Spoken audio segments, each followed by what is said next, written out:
अगर आपने इस साल 12th बोर्ड का एग्जाम दिया है या फिर आप 12th में हैं या 11th में हैं और 12th के तुरंत बाद ही गवर्नमेंट एग्जाम्स देने की प्लानिंग कर रहे हैं, तो आज इस वीडियो में मैं आपको कुछ ऐसे ही गवर्नमेंट एग्जाम्स के बारे में बताने वाली हूँ जिनका एलिजिबिलिटी क्राइटेरिया सिर्फ 12th पास होता है।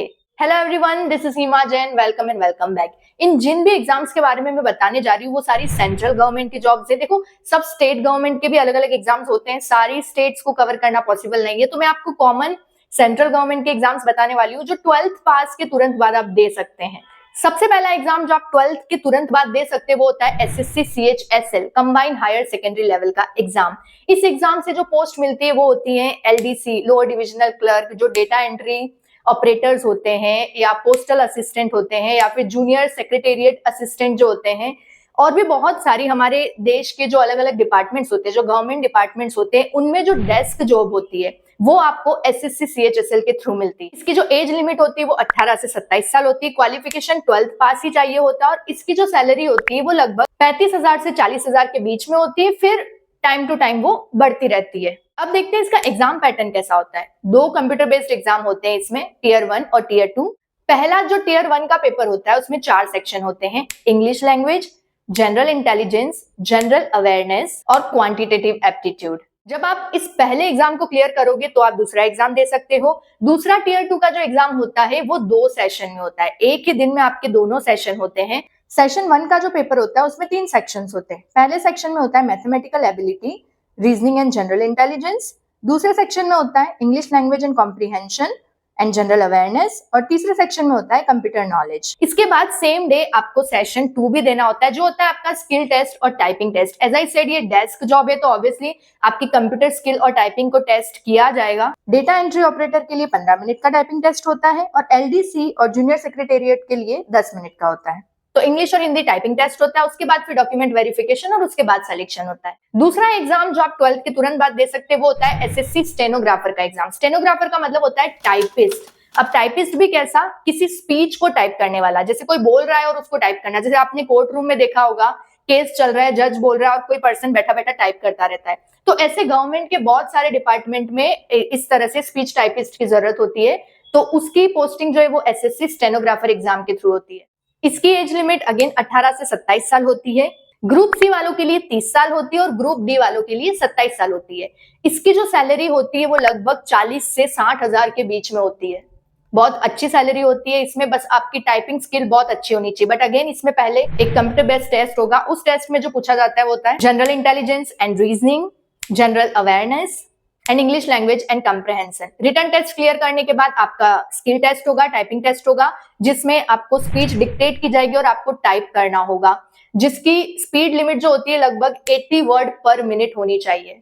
काफी अच्छी जॉब है, इसका पे स्केल भी बहुत अच्छा है। अगर आप 1 साल जम के प्रिपरेशन करो तो आप ये एग्जाम निकाल सकते हो। इसके अलावा SSC जो है वो MTS मल्टीटास्किंग स्टाफ और GD जनरल ड्यूटी कांस्टेबल की पोस्ट भी निकालती है। ये दोनों एग्जाम जो है वो 10th के बाद ही आप तुरंत दे सकते हो। 10th पास कैंडिडेट भी इसके लिए एलिजिबल होते हैं। इन दोनों के बारे में मैं अभी डिटेल में नहीं बता रही हूँ, हम अभी उन्हीं एग्जाम्स के बारे में बात करें जो 12th के बाद दिए जा सकते हैं। इसके बाद तीसरा एग्जाम होता है दिल्ली पुलिस कांस्टेबल का एग्जाम, जो कि अगेन SSC ही कंडक्ट कराता है। इसकी एज लिमिट होती है 18 से 25 साल। क्वालिफिकेशन सेम 12th पास और सैलरी लगभग 35,000 से 38,000 के बीच में होती है।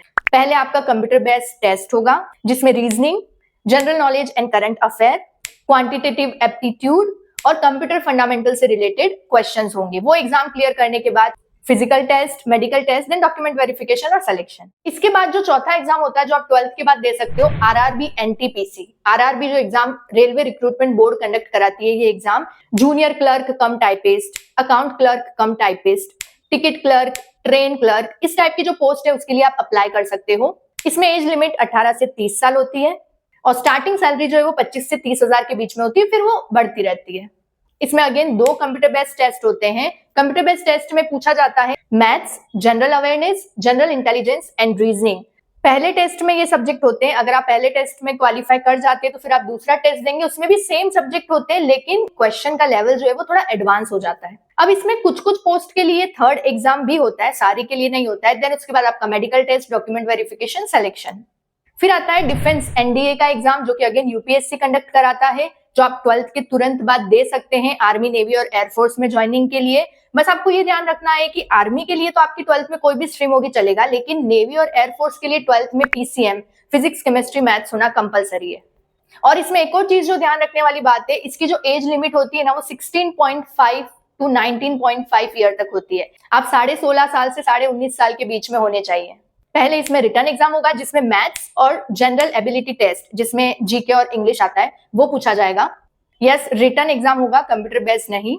फिर इंटेलिजेंस एंड पर्सनालिटी टेस्ट होगा, उसके बाद fitness test, medical test and then training selection. तो ये कुछ ऐसी गवर्नमेंट जॉब्स है जो आप 12th के तुरंत बाद दे सकते हैं। खैर इसके अलावा भी बहुत सारी होती है, बट ये कुछ प्रेस्टिजियस गवर्नमेंट जॉब्स होती है। वैसे तो मैं आपको ये कभी सजेस्ट नहीं करूंगी कि आप 12th के तुरंत बाद ही नौकरी करने लग जाओ। अगर पॉसिबल हो तो ग्रेजुएशन करो, पढ़ाई पूरी करो, लेकिन अगर कोई फाइनेंशियल क्राइसिस है, कोई रिस्पॉन्सिबिलिटी है कि आपको 12th के बाद जॉब करनी ही पड़ रही है, तो प्राइवेट सेक्टर में जाकर कम सैलरी में अपने आप को फिजिकली, मेंटली इन्वेस्ट करने से अच्छा है 1 साल लगाकर गवर्नमेंट जॉब के लिए प्रिपेयर करो, गवर्नमेंट जॉब सिक्योर करो और उसके बाद फर्दर पढ़ाई भी करते रहना और आगे और अच्छी जॉब के लिए अप्लाई करना। सो या दैट्स ऑल फॉर टुडे। अगर आपको इन जॉब्स के बारे में और डिटेल में जानना है तो आप गूगल पे जाकर पर्टिकुलर वैकेंसी का नाम लिख सकते हैं। आपको और भी सारी डिटेल, एग्जाम कैसे होता है, कितने मार्क्स का होता है, क्या सिलेबस है, सब कुछ मिल जाएगा।